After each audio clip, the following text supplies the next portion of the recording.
Es šobrīd atrodos Latvijas dzelzceļa vēstures muzejā, un aiz manis ir viens riteklis, mūsu ritekļu ekspozīcijas eksponāts. Kāpēc mēs šodien par to stāstam? To arī var nosaukt par tālāku drezīnes evolūciju, vismaz kaut kādā virzienā. Faktiski uz plāksnītes, kas to raksturoja, rakstīts, ka tas ir motorvilcējs. Tas ir burtisks tulkojums no krievu valodas, jo to tā arī apzīmē krievu valodā motovoz. Bet latviešu valodā to ir dažādi saukuši.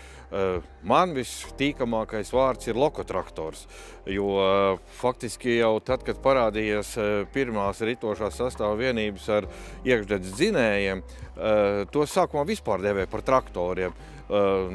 Tas ir diezgan loģiski, jo kaut kāda līdzība jau tam ar traktoru ir.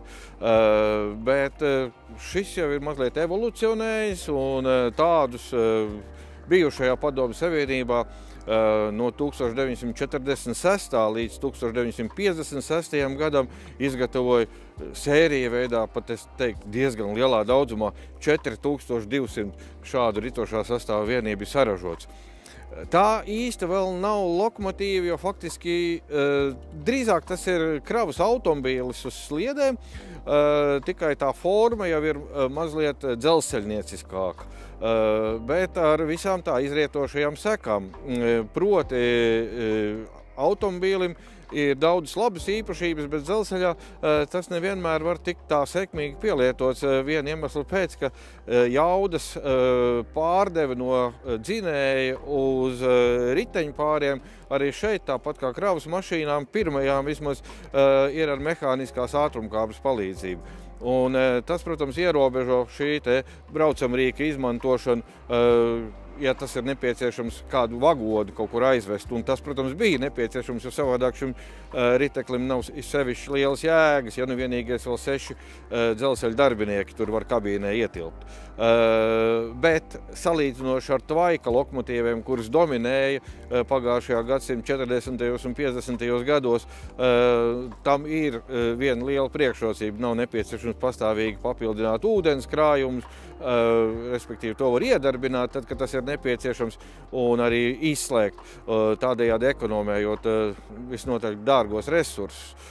Bet ir skaidrs, ka tikai nelielos uzņēmumos, kur 1-2 vagoni varbūt jāpārvieto operatīvi, tas bija noderīgs. Tomēr Latvijā tādu uzņēmumu bija diezgan daudz, un aptuveni 20, pat mazliet vairāk šādas ritošā sastāva vienības Latvijā sekmīgi tika izmantots.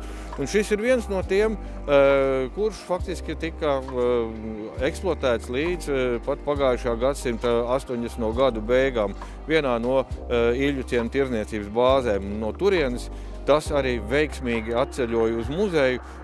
Bija mazliet problemātiski, jo pa sliežu ceļu to izvest vairāk nevarēja. Tas bija jāved uz speciālu transporta līdzekļu, bet no otras puses varam lepoties, ka tas faktiski muzejam tika uzdāvināts. Es ceru, ka tas nebūs pēdējais tāds piemērs. Un godam ir ieņēmis vietu muzeju ritošā sastāva ekspozīcijā.